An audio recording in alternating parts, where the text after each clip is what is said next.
राम नवमी के दिन पूरे देश भर में जगह जगह जो जुलूस निकलती है वो किसी मंदिर, ये सब राम मंदिर बनाने के नाम पर शुरू किए थे अपनी दंगाई, लेकिन अब मंदिर की तरफ जाने में इनका इंटरेस्ट नहीं।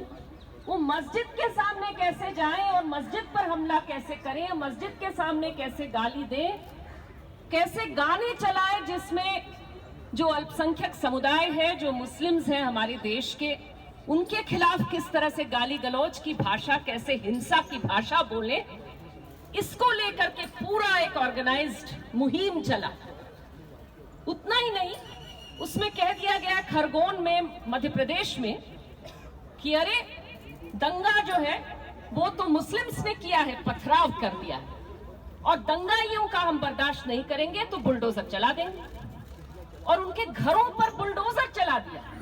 इस देश में कितनी बार दंगे हुए हैं, कितनी बार मुसलमानों के घरों के ऊपर हमले हुए हैं, कितने बार जनसंहार किए गए, लेकिन जनसंहार करने वालों का न्याय तो बहुत दूर की बात, इस तरह का कोई रिस्पॉन्स राज्य की तरफ से सवाल ही नहीं पैदा होता।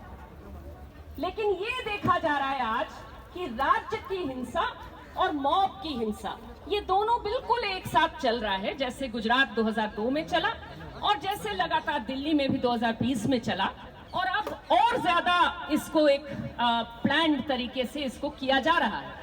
और ये उतना ही नहीं है, हिजाब पहनने को लेकर के जिस तरह की बहस खड़ी की गई, वो बहस नहीं, वो हमला है। जिस तरह से खान पान को लेकर के कहा जा रहा है कि भाई नवरात्रि है तो कोई नॉनवेज नहीं खाएगा, कोई मीट नहीं खाएगा, मीट बेचेगा नहीं, मीट खरीदेगा नहीं, और उसी के नाम पर जेएनयू के अंदर हमला कर दिया छात्रों के ऊपर।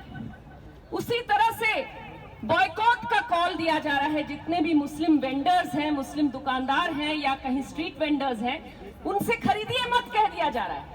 ये सारी चीजें क्या है, इसका एक नाम है, इसका नाम हिटलर शाही है।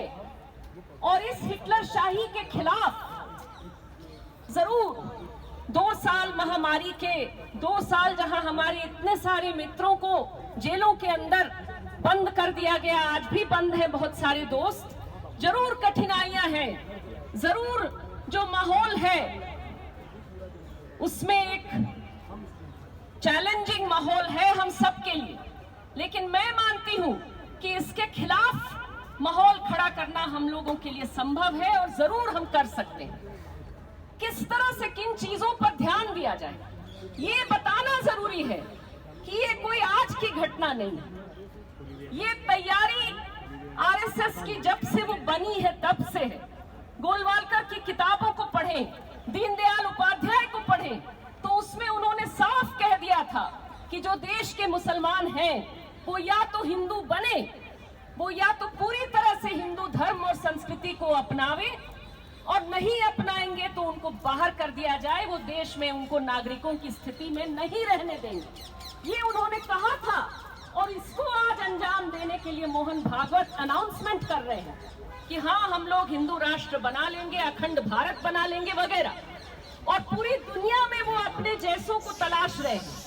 पुतिन को देख करके कह रहे हैं कि पुतिन अखंड रूस बना रहे हैं, उसी तरह से हम अखंड भारत बना लेंगे। और इसलिए दुनिया भर में जो लोकतंत्र पसंद लोग हैं, उनसे भी उन तक भी हमारी आवाज पहुंचाना जरूरी है। उनके साथ हम खड़े हैं, वो हमारे साथ खड़े हों।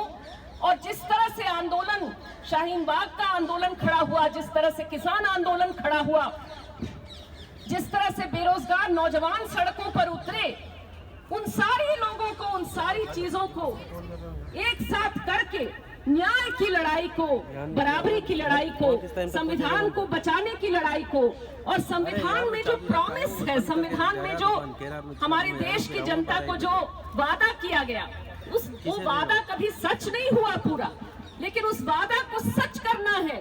उस सपने के साथ आगे हम लोग जरूर बढ़ेंगे, हम सारे लोग लड़ेंगे, जरूर जीत हम सबकी होगी। आप सभी लोगों से सड़कों पर संघर्षों में हम लोग फिर मिलेंगे। इनकलाब जिंदाबाद।